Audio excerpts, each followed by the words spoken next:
Megastar Chiranjeevi చిన్న కూతురు శ్రీజ, మాజీ భర్త శిరీష్ భరద్వాజ్ అనారోగ్యంతో కొద్ది రోజుల క్రితం మృతి చెందారు. ఆయన మృతి గురించి పలు రకాల రూమర్స్ వచ్చాయి.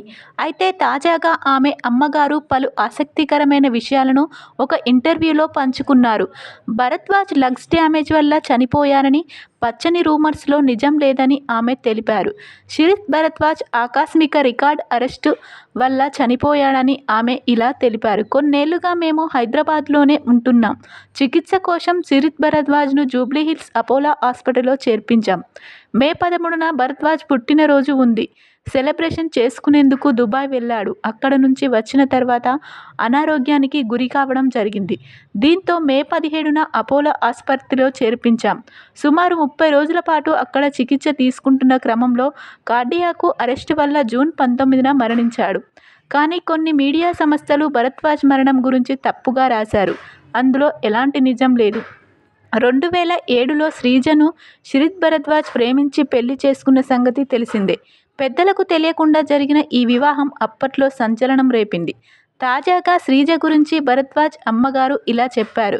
శ్రీజ చాలా మంచి అమ్మాయి. అందరూ అనుకున్నట్లుగా ఆమెను తప్పు పట్టాల్సిన పని లేదు. వారి పెళ్లి జరిగి చాలా ఏళ్లవుతుంది. వాళ్ళు ఎందుకు విడిపోయారనేది నాకు సరిగ్గా గుర్తులేదు. కానీ శ్రీజ భరద్వాజ్లకు జన్మించిన కూతురు నిమృత మాత్రం తండ్రి మాదిరే పోలికలు ఉన్నాయి. ఆ పాపను చూస్తే చాలు భరద్వాజ్ను చూసినట్లే ఉంటుంది. భరద్వాజ్ మరణం తర్వాత మెగాస్టార్ కుటుంబానికి సమాచారం ఇచ్చాం. కానీ వారిలో ఎవ్వరూ అంత్యక్రియలకు కూడా రాలేదు. నా వరకు అయితే నా మనవరాలిని చూడాలని ఉంటుంది. వారు పెద్దవాళ్లు కదా, వాళ్ళ ఇష్టం. ఆ అవకాశం కల్పిస్తారో లేదో. అందరి మాదిరి నా మనవరాలిని చూడాలని నాకు ఉంటుంది. నా భర్త లాయరుగా పనిచేసేవారు. 2016లో ఆయన కూడా మరణించారు. ఇప్పుడు నేను చిన్న అబ్బాయితో ఉంటున్నాను. శ్రీజ నుంచి భరద్వాజ్ 33 కోట్లు తీసుకున్నట్లు ఒకప్పుడు పెద్ద ఎత్తున చర్చ జరిగింది. ఆ అంశంపై ఆమె ఇలా స్పందించారు. మా కుటుంబంలో ఎవ్వరూ డబ్బు తీసుకోలేదు. అంత డబ్బు తీసుకుంటే మేము అద్దె ఇంట్లో ఎందుకు ఉంటాం? దానిని చాలామంది తప్పుగా చెప్తున్నారు. ఆ కుటుంబం నుంచి మాకు డబ్బు ఇస్తామని చెప్పిన మాట నిజమే. కానీ మేము వద్దని చెప్పాం. ఆ డబ్బును మా మనవరాలు నిమృత కోసం ఉపయోగించమని చెప్పామంటూ భరద్వాజ్ అమ్మగారు ఎమోషనల్ అయ్యారు.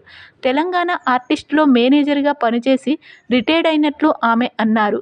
వారి మనవరాలు నిమృతను చూడాలనే కోరిక ఉన్నట్లు ఆమె పదే పదే ఎమోషనల్ అయ్యారు.